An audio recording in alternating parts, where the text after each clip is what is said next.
ahead and start recording this thing and see what happens. So it's a pleasure to get with you today. Those of you who are new to my channel will know me as Robert Mitchell. I am an author, I'm a martial artist, a seminarian, and a deacon in the old Catholic tradition. And with me is FLR. And FLR stands for Facts, Logic, and Reason, who would like to remain anonymous for the duration of this call. And we're going to talk about stuff. Appreciate it. Maybe I could quickly introduce myself. Please do. I really begrudgingly have to hide my face and name. I've run into problems in the past. I have two children that are in the entertainment business, and they have had the backlash of my political beliefs, and I don't wish that on them. So I will remain as FLR, if that's okay, for the duration of this video. And my background is homeschooler to my children growing up. I'm an educator in the university that I graduated at here in western part of North America. I'm a designer. I also dabble in education of self-defense. So I've run courses for women, etc., for defending themselves. I have 4 arrests under my belt as a citizen, private citizen. So I think we've got a lot in common, and we both have an interest in theology. Cool. So I guess what I want to do is talk a little bit about our differing positions and point out some things that I think that you might not be aware of, I hope. And maybe you can point out some things I'm not aware of, and we can, I hope, maybe find some common ground would be great. Awesome. So what's your project? I mean, by that, I mean, what is it that you're trying to do? Because, and I don't mean that, I mean that, in other words, in order for you to explain that in any detail, you'd have to reveal your identity, I'm sure. And I'm not trying to trick you into doing that. But what I mean is that you seem to comment on videos, in my videos, which are not that popular. And my little tiny shaded corner of the internet, I've got a whopping 93 followers, I think, and I get maybe 4,000 hits a month. But for some reason, you seem to really like to comment on my videos. And so I wanted to find out, when you come to my channel and you're trying to refute the points I'm making, my question is, what are you trying to do, and what's your goal? What's your project? Great question. This is a sideline hobby for me. I've always been an atheist, born into a very liberal family that, although they went to church, it was United Church. Sorry, not United. Oh gosh, what's that most liberal church you can think of? The Unitarians? Unitarian, there you go. Thank you. I've forgotten, it's been so long. I rebelled even at going to that church, because I felt that if there was such a thing as a God, I could commune with my God personally, and I didn't need a big building or people to guide me in that process. But even at that age, at 8, when I was rejecting going to church, as liberal as it may be, I still didn't feel it was justified in, of course, my thought process was a lot more minimal at that age, but I did not see the warrant in believing in a higher being back then, and it's never changed for me. And I've come into epistemology and philosophy and really enjoy the process of incorporating that into my daily life, not just my outlook for theology, but how I assess people around me, the facts I take in through the news media, etc. I think is invaluable. And so what I do is, in my spare time, I actively seek out people, usually by keywords like science claims, theology, God, epistemology, etc., and comment on areas where I think that there's breakdowns in logic, facts, or reason. And I take on atheists, I take on theists, I take on scientists. I'm in the middle of having conversations with Ray Comfort of Living Waters. He's a very famous Australian apologist. And Kyle Butt, I'm in the middle of having some conversations via email, some more personal nature. And I love being able to question why people believe what they believe. I actually don't really care so much in what they believe. It's the rationalization, the justification for what they believe, and sorry, why they believe what they believe. Well, and I think you did a great job of laying out what you are doing, Yes. but it doesn't explain what you're trying to achieve. My question is, what's the goal? Well, in my opinion, the goal would be to help people understand the pitfalls of human thinking and the bias at we come at new ideas with, and the presuppositions, the fallacies that we employ every day when we speak and interact with others, especially on topics so heavy as theology, um, is that there's so much misinformation, bad logic, bad reasoning out there that it's my small way of educating the world. Like I said, I'm an educator, homeschooling, teaching at university now. I love to share information. And it doesn't mean that it's my information or my perspectives, but it's what I can share of what I've gathered from other people and through experience. So your position is, or your feeling is that this is helpful. I would hope so. Yes. I think personally, I want to know as many true things as possible and reject as many false things as possible. And I would imagine that would be the imperative of the intellectually honest person. And if I can share a little bit of a insight into that, how to gain that for the most common of people and the most sophisticated. Everyone makes these mistakes. I do it all the time. I'm corrected constantly. Okay. Well, that's interesting because I'm coming at it from the standpoint of my project is to save the world, and my goal has always been to fight evil. That's all there is to it. And so, my interest in martial arts is the interest of fighting evil, and my position as as a clergy person is to fight evil. And so in the course of my life, I've found that um, this is the way to do it, which is a religious perspective is the way to achieve it. So from where I'm standing, and I know it's good to know what your position is, because for me, I don't see how it helps people to to to give them data. Like, data doesn't have any truth in it. I mean, facts don't contain meaning. And so, for me, I'm very, very interested in what's happening today in terms of the meaning crisis, and how catastrophic the meaning crisis is, and how devastating it is. And I don't think that facts reveal meaning in and of themselves. Right. Great. No, facts do not carry a lot of weight in terms of meaning because I don't personally think or see a necessity for a absolute meaning in anyone's life outside of what they design and what society gives to them.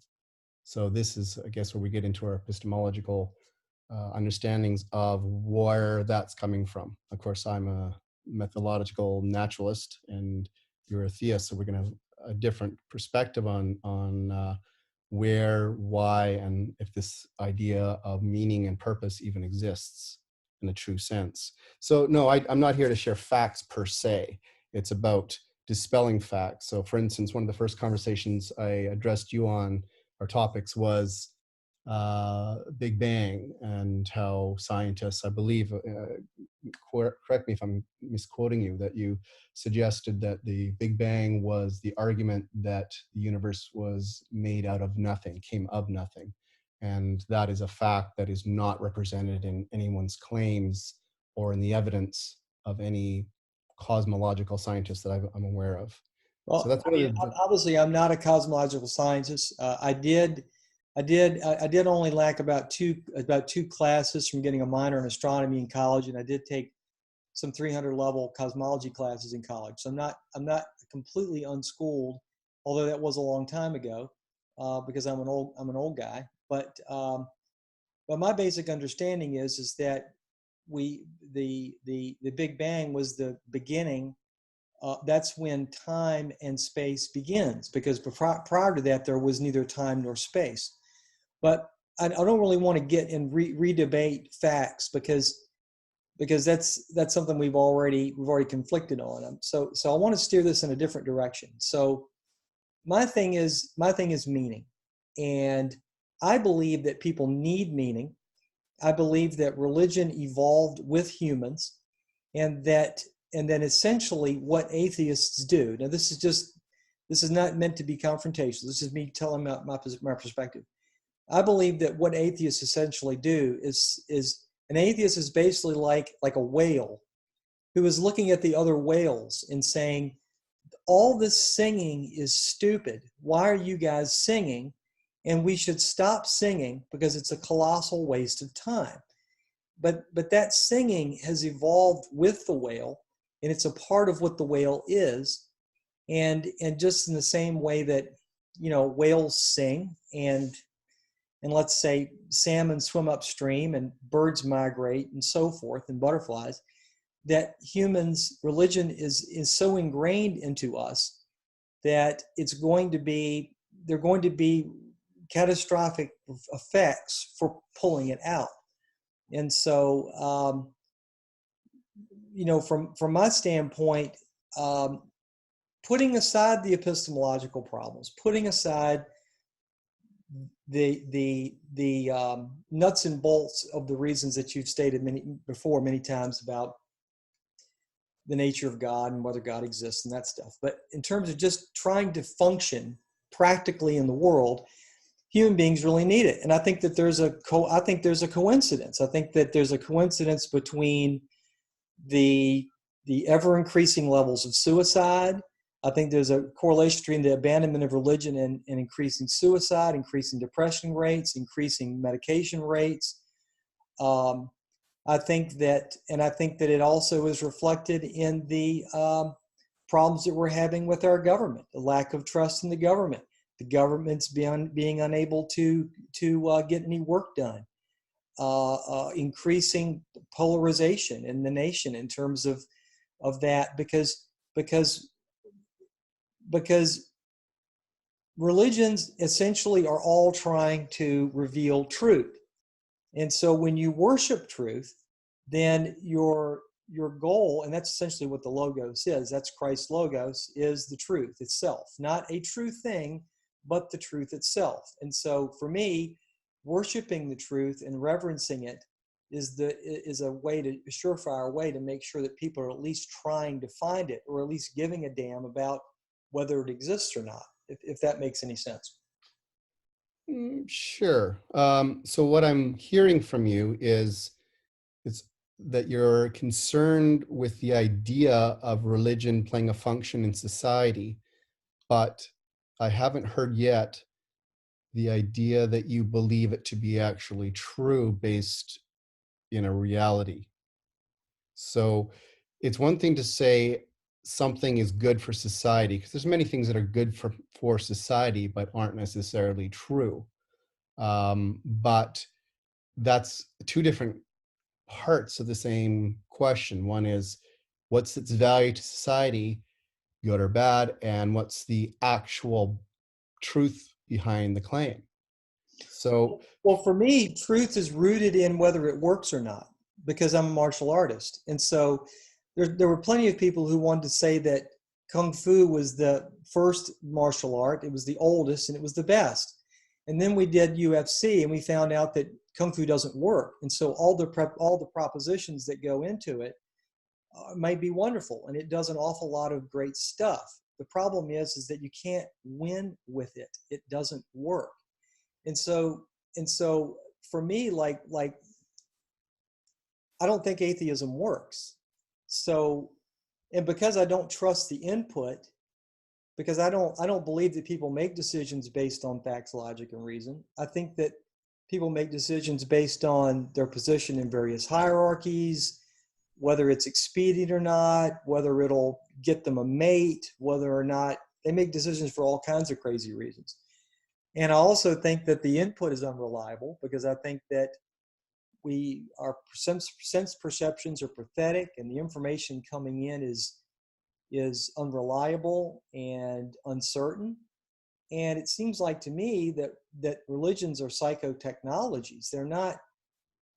They're religions are psychotechnologies that allow us to access the substrate of reality that's beneath what you can perceive with mere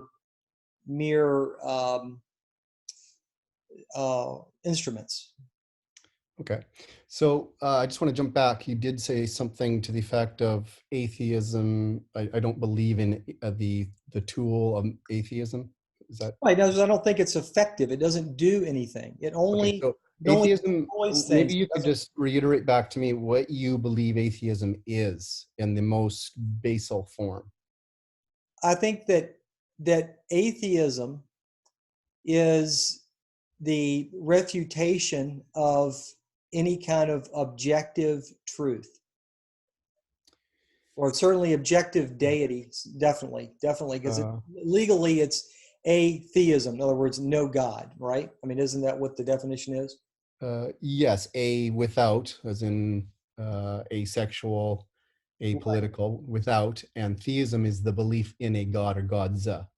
So Right. atheism is a single answer to a single prong question, which might be, do you believe in this God or a God or the Right. gods? And an Right. atheist would be simply saying no. But there's no other intrinsic baggage that comes with that belief other than what the person gives to it themselves. So in the least, it is simply a rejection of a belief in a God, depending on the context.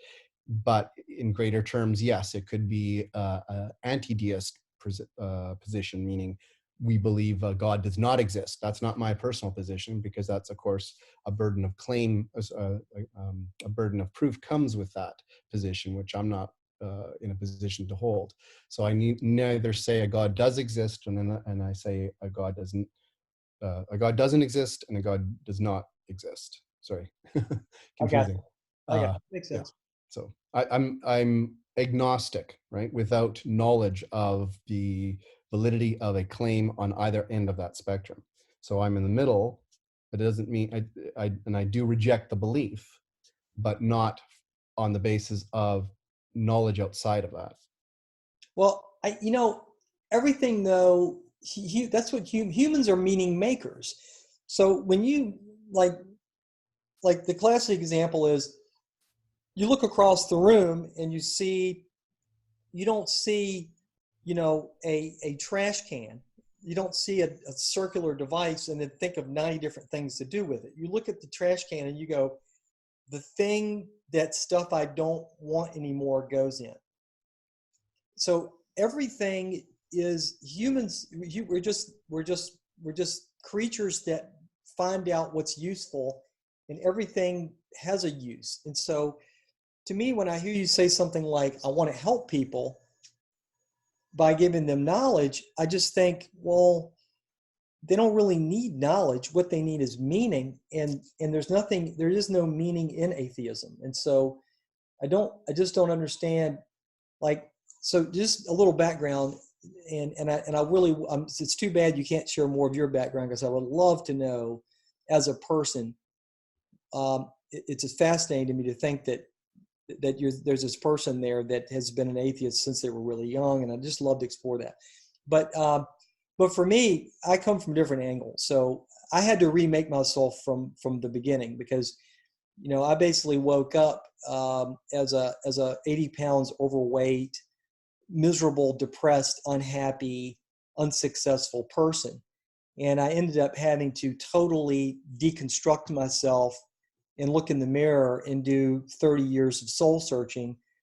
And it took a long time to go from the disaster that I was as a 22-year-old college graduate, or 21-year-old college graduate, to what I am today, which is a reasonably successful executive for a large company, and a functioning member of society, and someone who really cares and wants to do good things and wants to help people, and participate in the project that is living. And so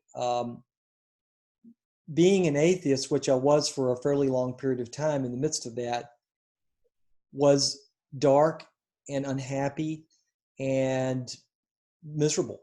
And what helped me at first was meditation, and then after that, then my spiritual quest ultimately in Christianity was the place that I landed. So my problem is when I see people talking about atheism and commenting on my videos, it just seems very like they just have a hammer and they're just trying to stop people who want to build something. Okay, well, I would have no problem with religion being in the world. I'm a freedom of religion advocate, but there's no freedom of religion without freedom from religion. So I'm a big proponent of separation of church and state. I'm actually not American. I am a Canadian living in Canada. So our system is a lot more liberal that way. We're not as tied into the religious issues that you might have as an American.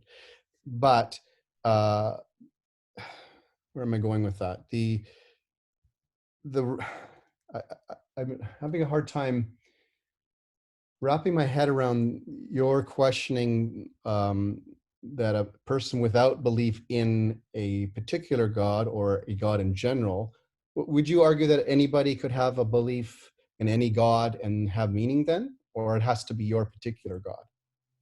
I think that the classical religions in general provide people with a framework because when you just have facts and that's all you have, so you have a list of facts that doesn't tell people how to act in the world. That's the actual definition of wisdom. So wisdom is the ability to interpret from what you detect in the world how to act. What is the best thing for me to do? And so for me, the wisdom traditions, the religions, or if you'd like, psychotechnologies, which is John Vervaeke's word, which I think is a great new invented word. Um, they are ways for us to access our subconsciouses, because and to control how we act and how we behave in the world in such a way that it's beneficial to everyone else. Uh, Okay, so what metric are you using then to determine happiness, meaning, purpose, productivity, whatever you want to say, for a, say, given society? Like, are you projecting your own values as to what makes you happy should make other people happy? Or are you no, looking at no, I mean, factors what like I mean is health? that well, I think that a, correlation is not causation. All right, so I admit that. But I do think that the biggest movement that we see in terms of in other words, since the 1950s, the increasing number of people who are considering themselves nuns in the world, NONES, not no religious affiliation or no specific religious Yep. affiliation, is doing nothing but increase. And simultaneous to that, the happiness quotient continues to decline, and then we see all the other problems that I laid out at the beginning. And I think that, and by the way, if you're into this sort of thing interests you at all, then you might check out John Vervaeke's wonderful series, Awakening from the Meaning Crisis. John Vervaeke is a cognitive scientist and a Buddhist, and he teaches at the University of Toronto, and he has a wonderful, wonderful series on called Awakening from the Meaning Crisis on YouTube. It's fantastic. But I agree with John 100%. I think that there's more than one way of knowing. And I think that you, by the way, are a fantastic when it comes to the propositional way of knowing. So what was referred to as the propositional way of knowing, but there are at least three other ways of knowing. And so those ways would be the perspectival way of knowing, the procedural way of knowing, and the participatory way of knowing. And so if you're talking about religion, you can't possibly understand the religion fully unless you've participated in the religion or unless you have enjoined it in some fashion. Now, when I started my spiritual quest, I spent over 2 years in half a dozen different religions, and I would have considered myself, I wanted to immerse myself fully in the religion. So I spent over 2 years in Zen. I spent not quite 2 years, over a year in the Mormon Church. Um, and I spent over 5 years in the Wiccan religion, which is a really, really fun religion. It's certainly a fun religion to be in. I bet. Uh, but I ultimately settled on Christianity because that's where I found the logos. That's where I found meaning. So for me, I think that once again, I see atheism as only touching one tiny portion of what it means to be human, and that's the propositional way of knowing, and that there's so much more out there that we don't know about, and that we have to have religions and in fact a deity of some kind, or at least even if you're going to be Zen, there is the idea of ultimate truth. You sit down and you shut up and you look at the wall and then you experience truth with a capital T. And that's your effect deity. It's what stands in place of deity in Zen, which is just now. It's now, right? All those things have to be confronted in order for you to fully experience humanity and to have meaning, I think. Right. Okay. So And I don't really think what I'm any religion getting has a from, lock on it. Do not think one religion has a lock on it. okay. So what I'm getting from you is that you have a personal need or necessity for finding meaning externally, and you found that in religion. I would question you. I'm going to go on a long list of things here. So I would question you on why you would settle on one over the other. What mechanism would you have used to do that? Why would you not have addressed all the other religions throughout history or that exist now? There's thousands of denominations of Christianity alone, much less the thousands of extinct or near extinct religions. And if you're if it's anything other than your own personal perspective as to needing a purpose, a meaning in life, and it can't be correlated to other people, because I'm not in that position. I don't have a need to find meaning externally. I find my meanings internally. Um, and I asked earlier if you had a mechanism for determining what is valuable to others and what's valuable to you comparatively.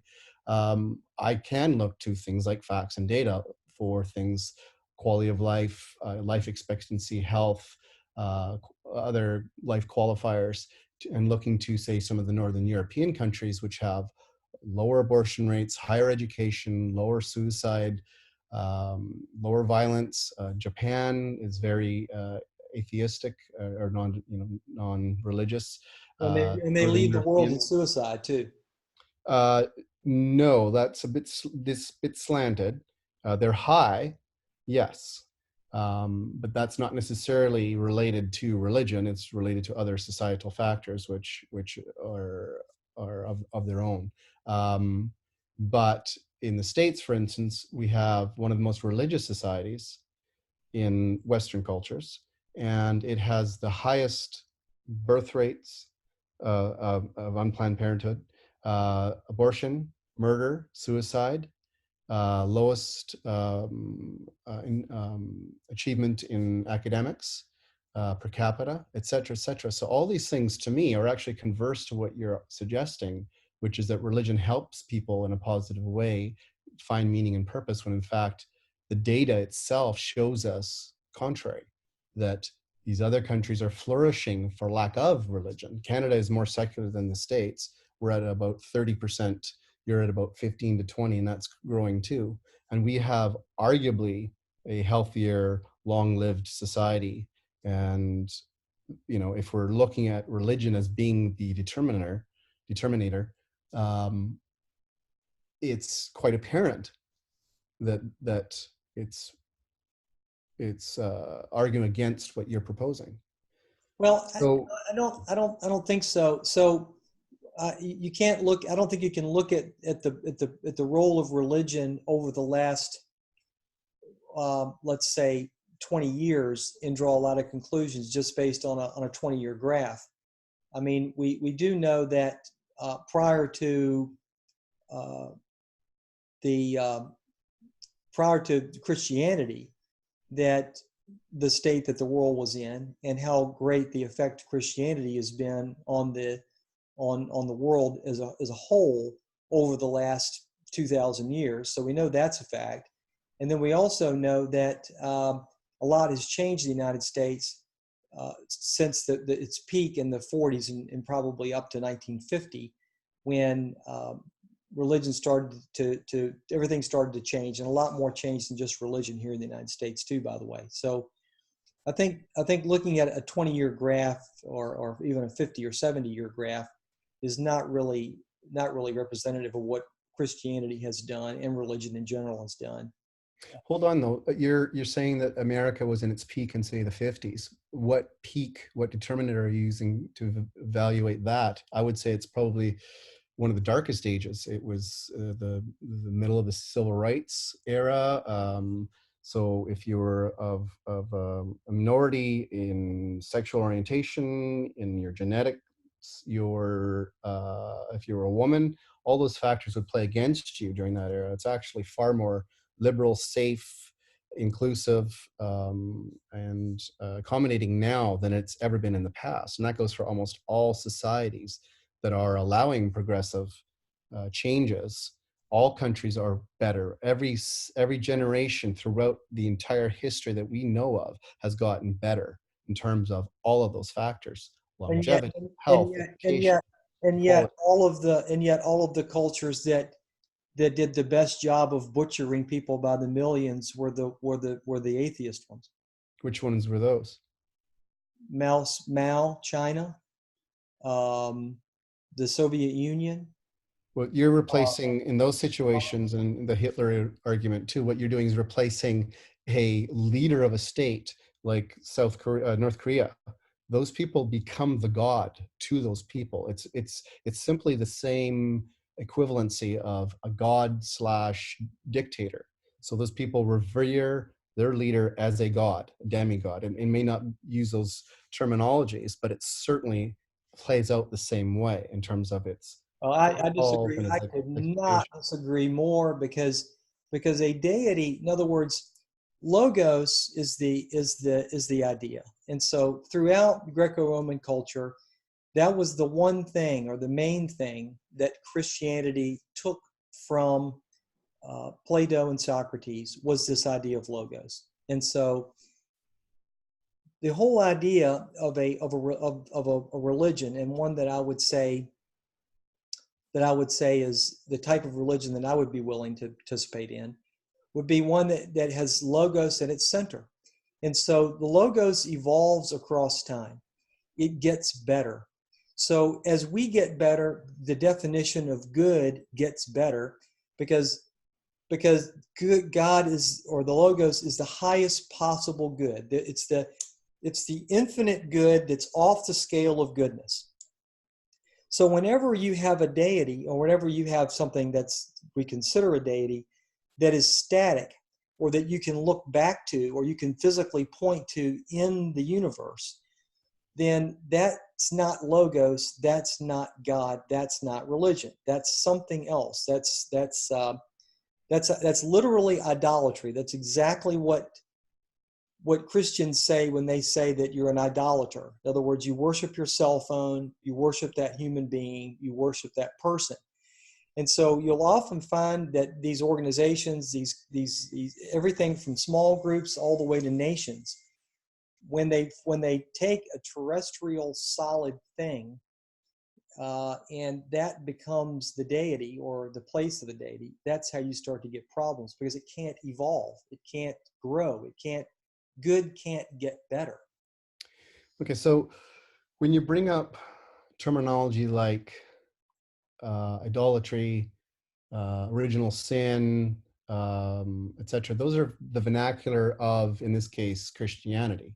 So they don't apply to anybody but a Christian. So I have never sinned because sin is not part of my worldview. I don't believe in sin, original sin. I don't believe in idolatry. So that doesn't apply to me or anybody that does not believe what you believe. Same as you would not be under the rule of karma, chakra, um, feng shui. These kinds of concepts don't apply to you because you don't believe in them.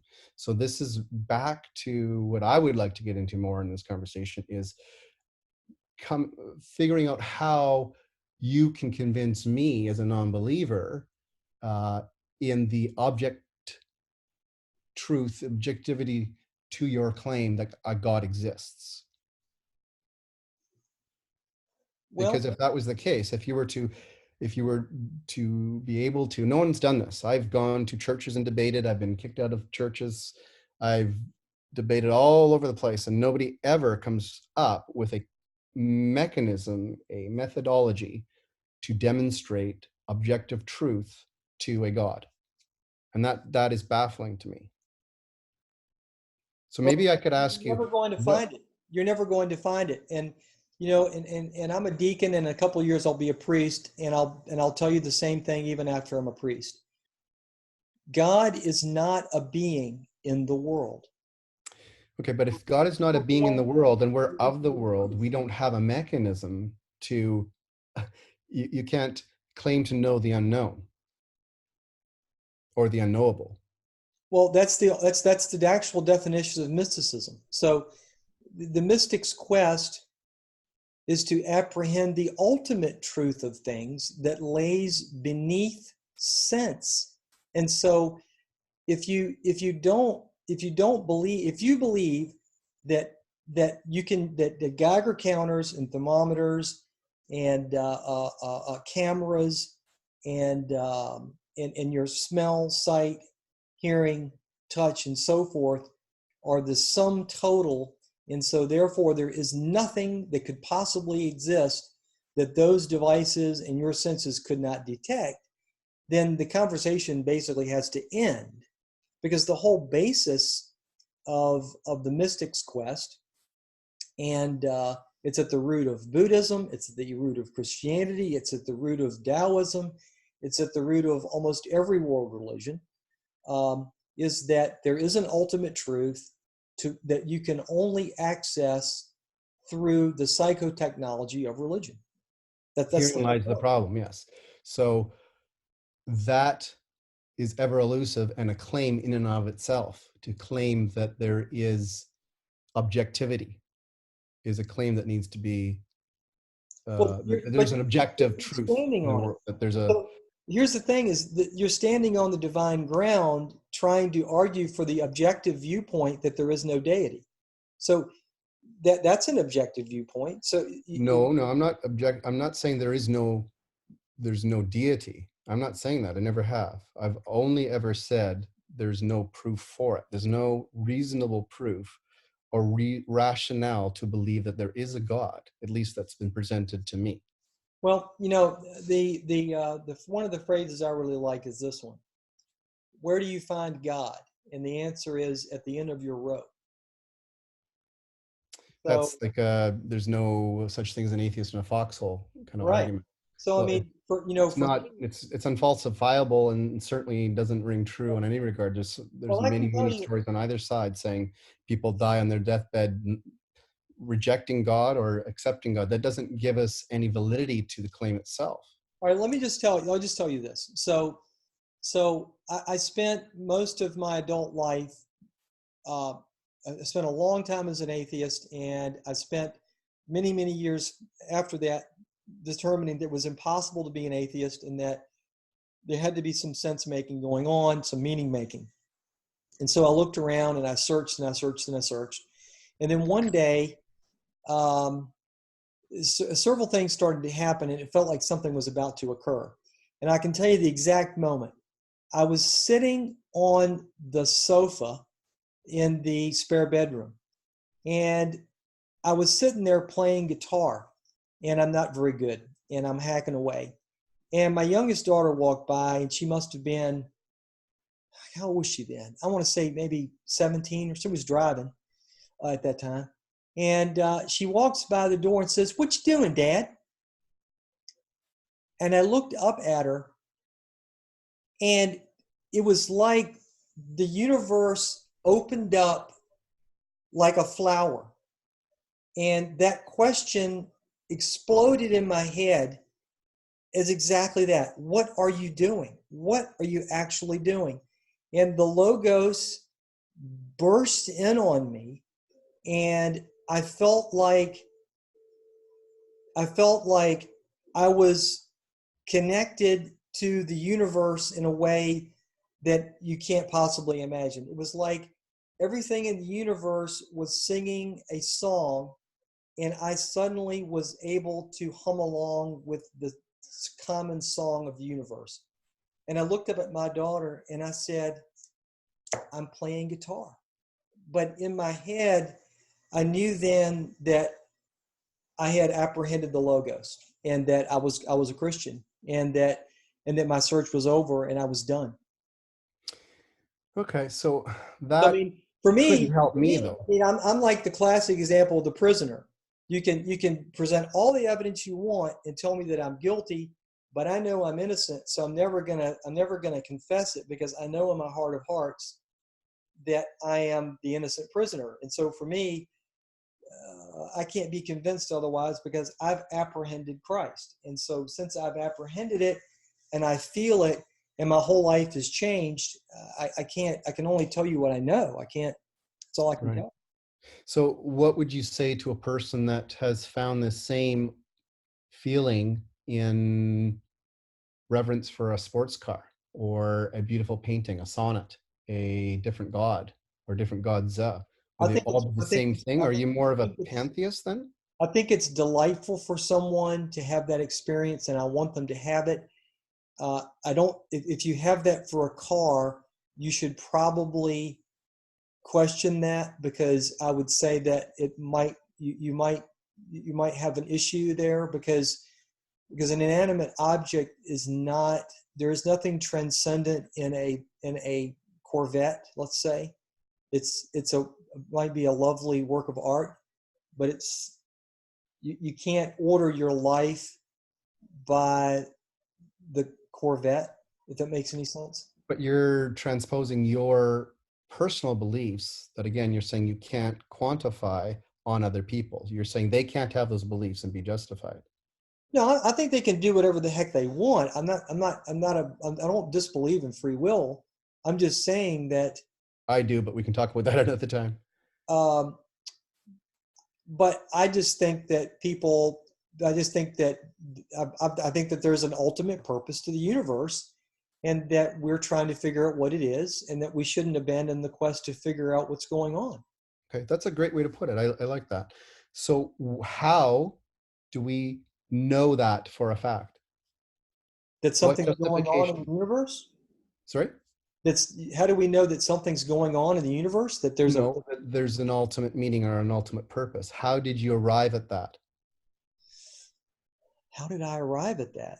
Well, I just told you, it burst in upon me. I mean, I think that, um, I think it's obvious that everyone's looking for meaning. It's constant. It's everywhere. Yeah, and I've found my meaning as a child. This is my life. I'm enjoying everything. It changes sometimes. My meaning might go from my children, my wife, to my children, to myself, to my community. Uh, I've never been lacking for direction or meaning or purpose, but I've never I don't, needed I think, or I don't think that, felt I need to go externally. I don't think that makes you somehow wrong or invalid. I'm just saying that that's relatively rare. I mean, atheists make up what, 7% of the population, I think, I think according it's to more like studies. 10, but I don't know. Depends where you're looking if you're talking worldwide. But I wanted to bring one point up. We're all born atheists, every single person in the world. No one's born with a belief, unless we can prove that otherwise. But I We think don't have a, there's certainly a framework there that's asking for it. that would be different. You either possess belief or you don't. Whether the framework is there in a That's the synaptic that's I just matrix, that's I for disagree sure. with that. I think that's a very 19th century version of the brain. Um, I think if you actually look at at the work that people are doing in terms of cognition, you should really look at John. You would love it. You would love John Vervaeke's channel. I don't claim to be a cognitive scientist, and I don't claim to be a psychologist or anything like that. But it just seems to me there is a framework there that's begging for meaning making, and I think the example Yeah, I oh no, I don't agree. I don't disagree with you. I absolutely agree with you that meaning, without meaning in our lives, we're quivering bowls of jelly in the corner. That's goes without saying. But meaning could be as simple as existence, simply wanting to exist, and everything that comes with that could be as fundamental a meaning in life as one needs. There's existence and non-existence. To simply exist is giving meaning to your life. There's no demonstration that I've seen or that I've been convinced by you yet that shows that there's an external mechanism other than the naturalistic means via, in my understanding, evolutionary processes. you've actually never had a mystical experience, have you? I have. Yeah. I was a psychic. I predicted my best friend's demise. I woke up to my wife one day and said, my friend Richard is going to call me in the next couple of days, and I think it's going to be a sunny day, and we're going to both be home from work for some odd reason, and he's going to call me and say that his partner sorry, his partner, not him. He is dying, and I need to come and get their dog from them so I can take care of it for her. And the next day, I got a phone call in the middle of the day saying, "Hey, my partner's dying of cancer. He's dead right now." Um, uh, about to die, and I need you to come get the dog. It's a beautiful sunny day. I'm laying in bed with my wife, and I said to my wife, I predicted this just yesterday or the day before, whatever it was, and she didn't really want to talk about it. She thought it was very strange. So several years passed, and I started to get into this more analytical, logical approach to my mental workings. And I realized, hey, I knew his partner was dying of cancer for 2 years and was terminal and was about to die any day. I was self-employed. My wife was self-employed. Of course, we're home in the middle of a beautiful sunny day. We took that day off. All these things can be rationalized beyond the use of magic.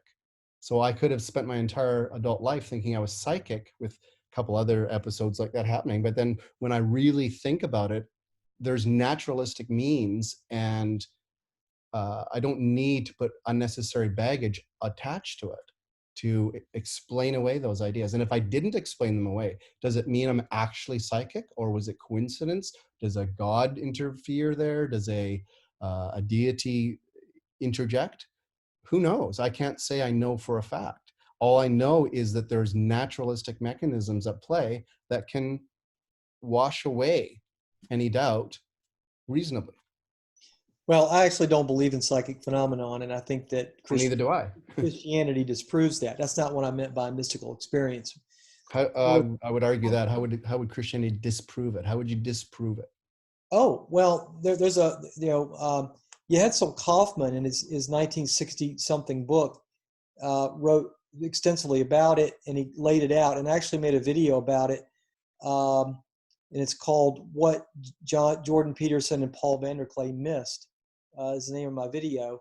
But it's actually about that, and so that's one of the huge contributions that Judeo-Christian um, thought is had to the world. Is that is the idea that there is no meta divine world. So in the Greco-Roman view, and in the view of pagans today who believe in magic and so on.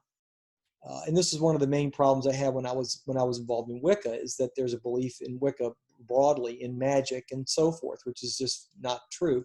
But in other words, there's a meta divine world into which people can tap, and so you can do that, and you can even the gods emerge from this meta divine world, and so humans can become gods, and they can do this by tapping into the meta divine world, and then it can even rise to godhood and all that stuff. But in the Christian view, and of course I'm condensing this down into 30 seconds, but in the Christian view, there is no meta-divine world. There is only God. And so God has no history. He has no mythology. There was nothing before him. And so there is no meta-divine world into which human beings can tap. There is only God and God alone. And so if anything happens that appears to be metaphysical, then that has to be the in-breaking God. It cannot be anything else because that is the only power that there is. And so Whoa, okay. right. So in other words, Christ can work miracles and Christ can return from the dead, but the average person can't just go wiggle their nose like bewitched and make stuff happen. So what you're saying is a mere mortal can't commit acts of magic, but a god can. I wouldn't call them magic, but if that's the word that you want to use, then Yeah. sure. Okay. It's just a word, I totally understand that definitions aren't prescriptive, they're descriptive, and Yeah, I got it. terminology changes. But if you look up the word magic, it is exactly applicable to the first line in Genesis, the resurrection, all these things, these miracles in the Bible are acts of magic. So we can't Well, say that magic doesn't magic to exist in one me, world, if but it you doesn't if in that's another. the word you like, but I don't want to say that because I'm a clergyman and I'd like to use a better word. But It's got magic, baggage, and yeah. yeah, magic is hocus pocus, and miracles are miracles, and those two things Mhm. are different. And How so, though? Because I think they're hocus pocus as well. well, the wow, this is really detailed, but we could talk about that a long time. And my battery's starting to beep at me. But Yeah, I've got a kid to pick up soon.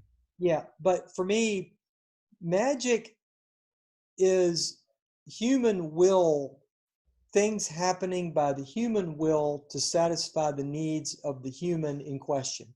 So this is you exercising your will in the universe by tapping into power that you can make things happen to suit your needs and your ends.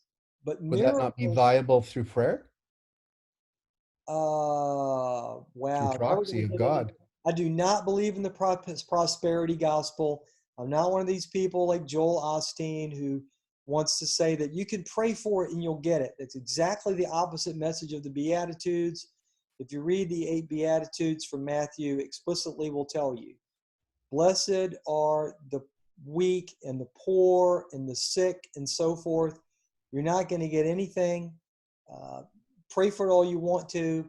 The quote from Philippians is that it says, rejoice in the Lord always. Again, I will say rejoice. Let all men know your forbearance. The Lord is at hand.